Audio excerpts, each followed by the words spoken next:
Hello बच्चों, welcome back to the channel. मैं हूं द क्रिप्टिक सर और बेटा आज की वीडियो में हम बात करेंगे इलेक्ट्रॉन ट्रांसपोर्ट चेन के बारे में। ठीक है, तो चलिए शुरू करते हैं। देखो बेटा, अभी तक आपने क्या पढ़ा है कि जो ग्लूकोज है वो ग्लूकोज ग्लाइकोलिसिस में एंटर करता है और दो मॉलिक्यूल्स पायरुवेट के बनाता है। ग्लूकोज ऑक्सीडाइज हुआ पार्शली, दो मॉलिक्यूल्स पायरुवेट बनाए और इस टाइम पे आपको नेट एटीपी कितना मिलता है बेटा? नेट एटीपी मिलता है दो एटीपी का गेन होता है नेट। और NADH कितना बनता है बेटा? दो मॉलिक्यूल्स क्या बने हैं बेटा आपके पास? NADH प्लस H पॉजिटिव बना। ठीक है, इसके अलावा पायरुवेट कहाँ फिर एंटर करा बेटा? पायरुवेट गया मैट्रिक्स ऑफ माइटोकॉन्ड्रिया में, वहाँ पे हुई लिंक रिएक्शन और लिंक रिएक्शन के टाइम पर क्या मिला है आपको कि दो मॉलिक्यूल्स क्या मिले बेटा? यहाँ पे NADH प्लस H पॉजिटिव मिले हैं। ठीक है, अब ये जो दो पायरुवेट के मॉलिक्यूल्स हैं वो फिर लिंक रिएक्शन में एंटर करने के बाद बनाते क्या हैं बेटा? दो एसिटाइल कोएंजाइम है। अब दो एसिटाइल कोएंजाइम ए के जो मॉलिक्यूल्स बने हैं वो एंटर करते हैं किसमें? ट्राई कार्बोक्सिलिक एसिड साइकिल में। और इस साइकिल में क्या क्या मिलता है बेटा? इस साइकिल में टोटल तीन मॉलिक्यूल्स मिलता, दो मॉलिक्यूल्स भेजे ना, तो एक मॉलिक्यूल से 3 NADH मिलता था, दो मॉलिक्यूल्स से क्या मिलेगा बेटा? 6 NADH प्लस H पॉजिटिव मिलेगा। ठीक है, एक से दो FADH2 मिलता था, तो दो से कितना मिलेगा? दो मॉलिक्यूल्स FADH2। ठीक है, और एक से एक ATP मिलता था, दो से कितना मिलेगा बेटा? दो ATP मिला। ठीक है, अब यहाँ पर ये जो ATP डायरेक्ट मिले हैं ये सारे के सारे सबस्ट्रेट लेवल फॉस्फोराइलेशन से आए हैं। ठीक है, डायरेक्ट ATP है। ये तो जो हमें फॉर्म चाहिए उसमें प्रेजेंट है, लेकिन बाकी की जो एनर्जी है वो किस फॉर्म में स्टोर्ड है बेटा? बाकी की जो एनर्जी है वो आई है आपकी NADH एंड FADH2 की फॉर्म में। ठीक है, अब इसके अंदर बहुत सारी एनर्जी स्टोर्ड होती है, तो बेटा होगा क्या कि ये जो मैट्रिक्स के अंदर NADH प्लस H पॉजिटिव बने हैं ये मेम्ब्रेन की तरफ जाएंगे फर्दर ऑक्सीडाइज होने के लिए। ठीक है, क्योंकि मेम्ब्रेन पे चल रहा है इलेक्ट्रॉन ट्रांसपोर्ट चेन। ठीक है, और ये जो बाहर वाले NADH है उसको अंदर ट्रांसफ़र किया जाता है पहले। ठीक है, अब अंदर इनको ट्रांसफ़र नहीं किया जाता, बेसिकली इनको बाहर ही ऑक्सीडाइज किया जाता है और बाहर ऑक्सीडाइज करके अंदर इलेक्ट्रॉन्स ट्रांसफ़र किए जाते हैं और इलेक्ट्रॉन्स अंदर आके या तो ये बनेंगे क्या? FADH2। ठीक है, या फिर क्या बनेंगे बेटा? दो molecules NADH plus H positive ही रहेंगे। दोनों में से कुछ भी हो सकता है, वो डिपेंड करेगा कि कौन सा पाथवे यहाँ पर फॉलो हो रहा है। ठीक है, अभी और अंदर आने के बाद एक बार ये NADH FADH2 में कन्वर्ट हो गए तो यहाँ ये फिर कहाँ जाएंगे बेटा? ये इन मेम्ब्रेन्स पे इलेक्ट्रॉन ट्रांसपोर्ट चेन में एंटर करेंगे और फिर ATP बनेगा एट द एंड आप इन मॉलिक्यूल से भी। ठीक है, अब ये प्रोसेस देख लेते हैं, ये प्रोसेस पूरा का पूरा होता क्या है। तो बेटा इलेक्ट्रॉन ट्रांसपोर्ट चेन जो है उसका पर्पस क्या है? जो NADH और FADH2 में एनर्जी स्टोर्ड है उसको यूटिलाइज करना है किसी तरीके से। कैसे करोगे? NADH को ऑक्सीडाइज करो, FADH2 को ऑक्सीडाइज करो, क्या रिलीज़ होगी बेटा? इलेक्ट्रॉन्स रिलीज़ होगी। उस इलेक्ट्रॉन को ट्रांसफ़र करो इलेक्ट्रॉन ट्रांसपोर्ट चेन्स में और कहाँ पहुँचाओ? ऑक्सीजन तक पहुँचाओ। ठीक है, बाय इलेक्ट्रॉन कैरियर्स। ठीक है, और इस प्रोसेस ये जो पूरा प्रोसेस होता है इलेक्ट्रॉन ट्रांसफ़र का, it is coupled with ATP synthesis. इसी की वजह से ATP का सिंथेसिस होता है किस से? ADP और PI से। तो बेसिकली करना क्या है? NADH को ऑक्सीडाइज करना है, FADH2 को ऑक्सीडाइज करना है, इलेक्ट्रॉन निकलेंगे, उस इलेक्ट्रॉन को इलेक्ट्रॉन कैरियर लेके जाएगा, अल्टीमेटली एट द एंड कहाँ पास कर देगा? ऑक्सीजन को पास कर देगा। और ये जब इलेक्ट्रॉन ट्रांसपोर्ट चेन चल रहा होगा तो इसी दौरान क्या होगा? ATP का सिंथेसिस होगा ADP एंड PI से। ठीक है, अब जो इलेक्ट्रॉन ट्रांसपोर्ट चेन है उसके क्या क्या कॉम्पोनेंट्स है? तो बेटा चार कॉम्प्लेक्सेस लगते हैं, कॉम्प्लेक्स 1, 2, 3 एंड 4। कॉम्प्लेक्स 1 को बोला जाता है NADH डिहाइड्रोजनेज, कॉम्प्लेक्स 2 को बोला जाता है बेटा सक्सिनेट डिहाइड्रोजनेज, कॉम्प्लेक्स 3 को बोला जाता है साइटोक्रोम BC1 कॉम्प्लेक्स, कॉम्प्लेक्स 4 को बोला जाता है cytochrome AA3 complex and cytochrome C oxidase. दोनों में से कुछ भी नाम बोल सकते हो। ठीक है, तो ये नाम याद करने हैं। अब देखो बेटा, जब मैंने लास्ट लेक्चर में बात करी थी क्रेब्स साइकिल की, तो वहाँ पे बताया था कि एक एंजाइम जो बहुत इंपॉर्टेंट वहाँ पे बताया था सक्सिनेट डिहाइड्रोजनेज, अकेला ऐसा एंजाइम है जो इनर मेम्ब्रेन पे प्रेजेंट है, बाकी सारे एंजाइम वहाँ पर मैट्रिक्स में थे। ठीक है, तो यहाँ पर ये नाम आ रहा है, दोबारा से यही नाम आ रहा है सक्सिनेट डिहाइड्रोजनेज, इसको कॉम्प्लेक्स 2 भी बोलते हैं और ये इनर माइटोकॉन्ड्रियल मेम्ब्रेन पर प्रेजेंट होता है। ठीक है, इसके अलावा कुछ कैरियर्स होते हैं, कैरियर्स मतलब मोबाइल कैरियर्स होते हैं, आप बोल सकते हो मोबाइल कैरियर्स जो मूव कर सकते हैं। इसमें एक नाम आता है यूबिक्विनोन का और दूसरा नाम आता है साइटोक्रोम C का। यूबिक्विनोन जो है वो कहाँ प्रेजेंट है? It is present with in the inner mitochondrial membrane, जो मेम्ब्रेन है उसमें ही कहीं प्रेजेंट है अंदर। और साइटोक्रोम C जो है वो कहाँ प्रेजेंट है? Present towards inner membrane space, inter membrane space on inner mitochondrial membrane. है तो लगा तो इनर माइटोकॉन्ड्रियल मेम्ब्रेन पे ही है, लेकिन किस तरफ? इनर मेम्ब्रेन स्पेस की तरफ। देख लेते हैं इनकी लोकेशंस, देख लेते हैं एक डायग्राम की। देखो बेटा, यहाँ पर कॉम्प्लेक्स बना रखे हैं और कैरियर मॉलिक्यूल्स बना रखे हैं। ये वाला जो कॉम्प्लेक्स है दिस इज कॉम्प्लेक्स 1। ठीक है, this is complex 1, this one is complex 3। ठीक है, this one is complex 2 and this here is last one is complex 4। तो 4 कॉम्प्लेक्स हैं आपके पास, ठीक है। अब ये 4 कॉम्प्लेक्स के अलावा साइटोक्रोम सी देखो, साइटोक्रोम सी की लोकेशन देखो कहाँ है, साइटोक्रोम सी। ये जो मेम्ब्रेन की बात करें तो बेटा ये है आउटर माइटोकॉन्ड्रियल मेम्ब्रेन, ठीक है। ये है इनर माइटोकॉन्ड्रियल मेम्ब्रेन, और दोनों मेम्ब्रेन के बीच का जो स्पेस है उसको बोला जाता है इंटर मेम्ब्रेन स्पेस। तो जो साइटोक्रोम सी है वो इनर माइटोकॉन्ड्रियल मेम्ब्रेन की इंटर मेम्ब्रेन स्पेस वाली साइड पर लोकेटेड है, ठीक है। अब बेटा इसके अंदर के जो कुछ कॉम्प्लेक्सेस, ये जो कॉम्प्लेक्स बना है ना, तो एक प्रोटीन से तो नहीं मिला, मल्टीपल प्रोटीन से। तो यहाँ पे FMN प्रेजेंट होगा, FES होगा। कॉम्प्लेक्स 2 में FAD होता है, FES होता है। कॉम्प्लेक्स 3 में साइटोक्रोम B है, FES है का। साइटोक्रोम C1 प्रेजेंट है, ठीक है। कॉम्प्लेक्स 4 में copper A, copper B, cytochrome A, cytochrome AA3 present है, ठीक है। तो ये कुछ चीज़ें याद रखनी है। पूछा जा सकता है कि कौन से कॉम्प्लेक्स में 2 कॉपर सेंटर्स होते हैं, तो कॉम्प्लेक्स 4 होगा, ठीक है। तो ये सब चीज़ें याद रखनी है। अब बेटा क्या है कि आपको पता है ना, ये जो पार्ट होगा इनर माइटोकॉन्ड्रियल मेम्ब्रेन के अंदर side, this would be called a matrix. इसको आप मैट्रिक्स बोलोगे। और मैट्रिक्स में NADH प्लस H पॉजिटिव भी है और FADH2 भी है। सबसे पहले हम बात कर लेते हैं बेटा NADH प्लस H पॉजिटिव की। तो यहाँ पर ऑक्सीडाइज कराना है किसको आपको, NADH प्लस H पॉजिटिव, ठीक है। मैं एक मॉलिक्यूल ऑक्सीडाइज करके लेके चल रहा हूँ। देखो आपने देखा ना यहाँ पे कितने मॉलिक्यूल्स बने थे, 6 मॉलिक्यूल्स ये रहे, 2 मॉलिक्यूल्स ये रहे, 6 और 2 8 मॉलिक्यूल्स जो अंदर ही बने हैं। बाकी के 2 मॉलिक्यूल्स हो सकता है बाहर से आए या बनाए बाद में, जो बाहर से आने वाले हैं, ठीक है। और FADH2 देखो कितने बने हैं, 2 मॉलिक्यूल्स बने हैं। अभी हम एक को लेके चलते हैं, बाकी जितने का निकालना होगा मल्टीप्लाई कर लेंगे, आ जाएगा आंसर, है ना। अभी NADH जो होता है वो कॉम्प्लेक्स 1 के पास जाता है ऑक्सीडाइज करने के लिए। वो बोलता है कॉम्प्लेक्स आम मेरे को तोड़, ठीक है। तो ये ऑक्सीडाइज करता है, वापस से किस में कन्वर्ट करता है, NAD+ में। अब NAD+ बन गया तो ये वापस से क्रैब साइकिल में जाने को तैयार है, वापस से पार्टिसिपेट कर सकता है ना। अभी इसकी वजह से क्या होगा, इलेक्ट्रॉन्स निकले, इलेक्ट्रॉन्स जो हो गए उसको ट्रांसफ़र करा कहाँ पे, FMN पे। FMN से इलेक्ट्रॉन्स कहाँ गए, FES के पास। FES ने इलेक्ट्रॉन्स कहाँ दे दिए बेटा, एक मोबाइल कैरियर को दे दिए, इसको आप बोलते हो यूबिक्विनोन, ठीक है। यूबिक्विनोन ने 2 इलेक्ट्रॉन्स कॉम्प्लेक्स 1 से लिए। यूबिक्विनोन ने क्या किया, 2 इलेक्ट्रॉन्स कॉम्प्लेक्स 1 से लिए।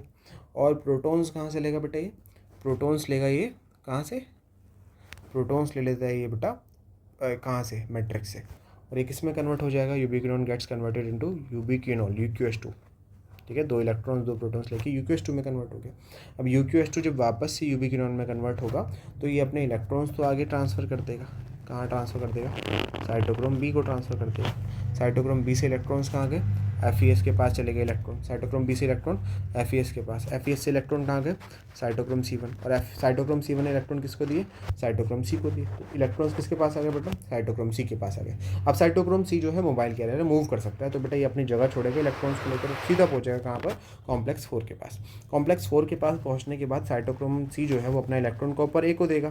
फिर कॉपर A से किसके पास जाएंगे बेटा, साइटोक्रोम A के पास जाएंगे। साइटोक्रोम A से किसके पास जाएंगे, साइटोक्रोम A3 के पास जाएगा। साइटोक्रोम A3 से किसके पास गया, कॉपर B के पास गया। और कॉपर B ने अल्टीमेटली ये इलेक्ट्रॉन्स किसको दे दिए, फाइनल इलेक्ट्रॉन एक्सेप्टर, जिसका नाम क्या है बेटा, ऑक्सीजन। तो हाफ O2 यहाँ पे आ गया, इसको दे दिए।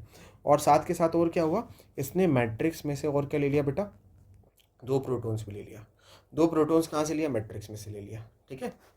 2 प्रोटॉन्स मैट्रिक्स में, ये बाहर से ऐसे दिखा देते हैं, ये 2 प्रोटॉन्स इसने और कहाँ से ले लिए, मैट्रिक्स में से ले लिए। मैट्रिक्स में से 2 प्रोटॉन्स ले लिए, ठीक है। तो ये ऑक्सीजन जो है 2 इलेक्ट्रॉन 2 प्रोटॉन्स हैं, उनको एक्सेप्ट करके ये किस में कन्वर्ट हो जाएगा बेटा, H2O बना लेगा, वाटर बना लेगा। तो इसको आप बोलते हो मेटाबॉलिक वाटर। ये क्या बना है बेटा, मेटाबॉलिक वाटर बना है, ठीक है। दिस इज मेटाबॉलिक वाटर, ठीक है।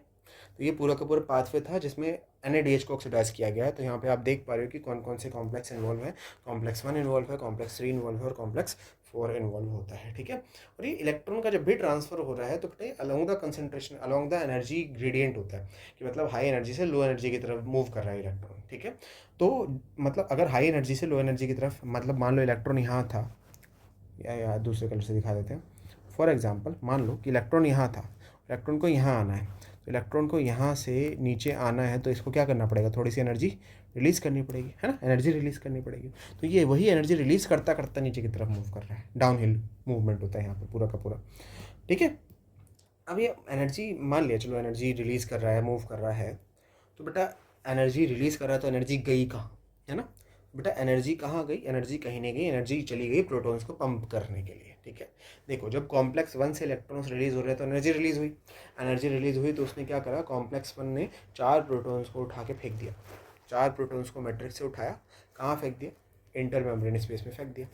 उसी तरीके से कॉम्प्लेक्स 3 से जब इलेक्ट्रॉन्स ट्रांसफ़र हुए तो इसने भी क्या करा, 4 प्रोटॉन्स को उठाया, कहाँ से उठाया, मैट्रिक्स से उठा कहाँ पटक दिया बेटा, इंटर मेम्ब्रेन स्पेस में पटक दिया। उसी तरीके से जब कॉम्प्लेक्स 4 से पास हुआ तो कॉम्प्लेक्स 4 ने भी सेम चीज़ करी है। कॉम्प्लेक्स 4 ने भी क्या किया बेटा कि इस बार इसने क्या कितना प्रोटॉन्स उठाया, 4 की जगह कितने प्रोटॉन्स उठाया बेटा, सिर्फ 2 प्रोटॉन्स उठाया। कितने प्रोटॉन्स उठाया, 2 प्रोटॉन्स उठाया, और 2 प्रोटॉन्स को कहाँ फेंक दिया, मैट्रिक्स इंटर मेम्ब्रेन स्पेस में फेंक दिया। ठीक है, बेसिकली जहाँ 4 प्रोटॉन्स पंप कर पा रहा है वहाँ पे इसका मतलब ये है कि इतनी एनर्जी रिलीज हो गई कि 4 प्रोटॉन्स पंप कर सके। जहाँ सिर्फ 2 कर पा रहा है मतलब इतनी ही एनर्जी रिलीज हुई कि सिर्फ 2 ही प्रोटॉन्स पंप कर सके। ठीक है, तो ये पूरा का पूरा ऑक्सीडेशन है। तो आपको क्या दिख रहा है कि जब आप एक NaDH को ऑक्सीडाइज कर रहे हो, किसको ऑक्सीडाइज कर रहे हो बेटा, जब आप एक NaDH को ऑक्सीडाइज कर रहे हो तो इलेक्ट्रॉन्स आपके कॉम्प्लेक्स 1, पहले कॉम्प्लेक्स 1 से जाता है तो 4 प्रोटॉन्स पंप होते हैं, कॉम्प्लेक्स फिर 3 से जाता है तो 4 प्रोटॉन्स पंप हो रहे हैं, और फिर कॉम्प्लेक्स 4 से जा रहा है तो 2 प्रोटॉन्स पंप हो रहे हैं। तो एक NaDH के ऑक्सीडेशन में 4 + 4 + 2 10 प्रोटॉन्स पंप हो जा रहे हैं। ठीक है, आई होप ये वाला पार्ट क्लियर होगा। ठीक है, अब इस वाले पार्ट के बाद दूसरे की तरफ बढ़ते हैं। दूसरा FADH2 भी तो बना था, है ना, FADH2 बना था।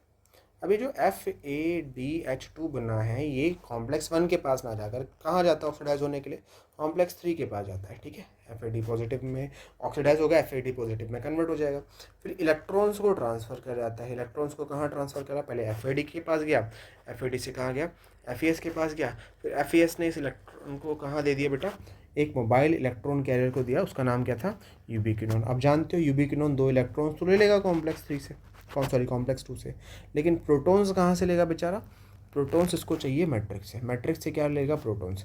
खुद 2 इलेक्ट्रॉन्स लेकर 2 प्रोटॉन्स लेकर ये यूबिक्विनोन किस में कन्वर्ट हो जाएगा, UqH2 में कन्वर्ट हो जाएगा। और UqH2 जब वापस से UQ में कन्वर्ट होगा तो ये अपने इलेक्ट्रॉन्स को आगे रिलीज़ कर देता है। इलेक्ट्रॉन्स को किसको रिलीज़ कर देगा बेटा, साइटोक्रोम B को दे देगा। ठीक है, इलेक्ट्रॉन्स दे दिए, साइटोक्रोम B से इलेक्ट्रॉन्स कहाँ गए, FES में गए, FES से इलेक्ट्रॉन कहाँ गए, साइटोक्रोम C1, साइटोक्रोम C से इलेक्ट्रॉन कहाँ गए, साइटोक्रोम C आपको पता है फिर मूव करेगा, मूव करके कहाँ पहुँचेगा, कॉम्प्लेक्स 4 के पास।